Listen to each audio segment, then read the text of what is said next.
Colligative properties and determination of molar masses.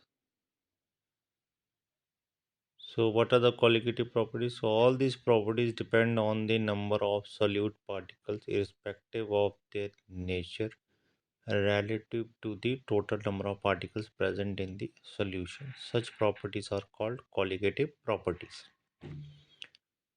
So, the colligative properties are relative lowering of vapor pressure of solvent, depression of freezing point of the solvent.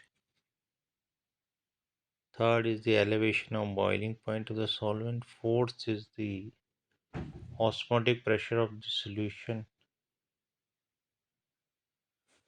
So first is the relative lowering of vapor pressure. So first equation, that is 1.22 equation को देखिए. Relation between vapor pressure of the solution, mole fraction, and vapor pressure of the solvent. So P1 is equal to xi1 into P1 naught. So xi1 is the mole fraction. Then P1 naught is the vapor pressure of the sol, and P1 is the vapor pressure of the solution. Now the reduction in the vapor pressure of the solvent delta P1 is given as, so delta P1 is equal to P1 naught minus P1 is equal to P1 naught minus P1 naught into xi1. Now this xi1,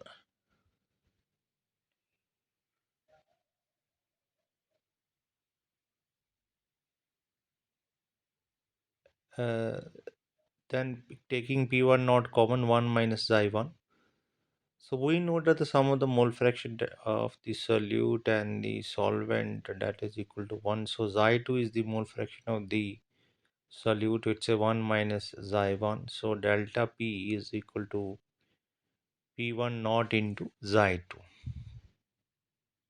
So in a solution containing several non-volatile solutes, the lowering of the vapor pressure depends on the sum of the mole fractions of different solutes.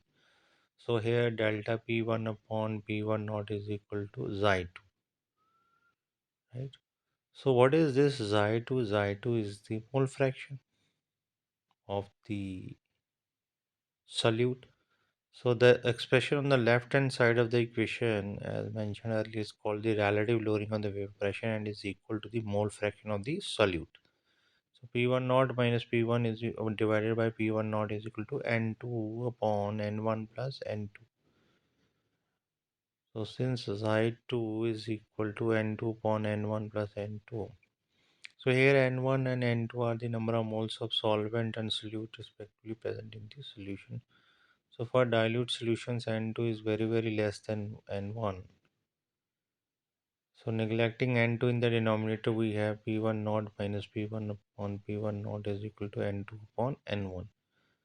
No, N2 is the number of moles of the solute, so it's a W2 upon M2, and N1 is the number of moles of the solvent, that's a W1 upon M1. So in this way, from all these the parameter, we can find out any of the unknown parameter. So here W1 and W2 are the masses, and then M1 and M2 are the molar masses of the solvent and solute. So 1 denotes the solvent and 2 denotes the solute. Then is the second property is the elevation of the boiling point. So as simple कि जब हम किसी solvent में solute add करते हैं solid, सो क्या हो जाएगा कि वो बॉइलिंग पॉइंट डाउन आ जाएगा, तो उसी सॉल्यूशन को फिर बॉयल करने के लिए हमें उसका टेम्परेचर राइज करना पड़ेगा. So as given in the graph, so for the same atmospheric pressure, so boiling point जो है वो टेम्परेचर राइज हो जाएगा on adding the solute in the solvent. So let TV not be the boiling point of the pure solvent and TV be the boiling point of the solution. The increase in the boiling point, that is delta TV, is equal to TV naught minus TV. So delta TV is equal to TV minus delta TV naught is known as the elevation of the boiling point. So experiments have shown that for dilute solution, the elevation of the boiling point is directly proportional to the mole concentration of the solute in a solution. So delta TV is proportional to molality. So delta TV is equal to Kb into m. So m is the molality is the number of moles of solute dissolved in 1 kg of the solvent, and the constant of proportionality Kb is called the boiling point elevation constant or molal elevation constant or a bulioscopic constant. So m is equal to W2 upon m2 upon W1 upon 1000. So 1000 into W2 divided by m2 into W1. So delta TV is equal to Kb into 1000 into W2 divided by m2 into W1. So this is simple by simplifying this equation. So here we get the molar mass m2. Then third is the depression of the freezing point. So here, as you can see in the liquid solvent, and when it freezes,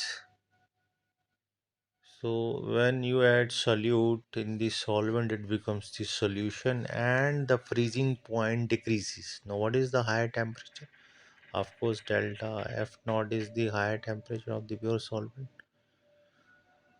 So here delta Tf not be the freezing point of pure solvent, and Tf is its freezing point when non-volatile solute is dissolved in it. The decrease in freezing point delta Tf is equal to Tf naught minus Tf is known as the depression in freezing point. So similar to elevation of the boiling point, depression of freezing point delta Tf for dilute solution.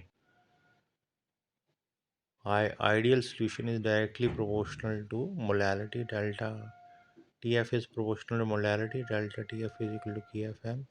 The proportionality constant Kf, which depends on the nature of the solvent, is known as the freezing point depression constant or molar depression constant or cryoscopic constant. The unit of Kf is K Kelvin kg per mole. Value of Kf for some common solvents are also listed in this table. So if W 2 gram of the solute having molar mass m as m2 present in W1 gram of solvent produces the depression in freezing point delta Tf of the solvent, then molality of the solute is given by equation 1.31. So here molality we know that W2 upon M2, that is the moles. So per kg of the solvent W1 upon 1000. So similar in this way we can get the delta Tf value, and from this we can find out any of the unknown parameter like the molar masses as in the equation 1.36. The next is the osmosis and the osmotic pressure. So what is osmosis? As from the definition, so this process of flow of the solvent is called osmosis. That is, so assume that only one solvent molecule can pass through the semi-permeable membrane. So if this membrane is placed between the solvent and solution, the solvent molecule will flow through the membrane from pure solvent to the solution. So this process of flow of the solvent is called osmosis. And this pressure that just stops the flow of solvent is called osmotic pressure of the solution. So osmotic pressure is proportional to the molarity C of the solution at a given temperature. We know the PV is equal to nRT. So here P, here the osmotic pressure is represented by pi symbol. So N2 upon V is the concentration RT. So in this way also we can find out the molar mass of the solute.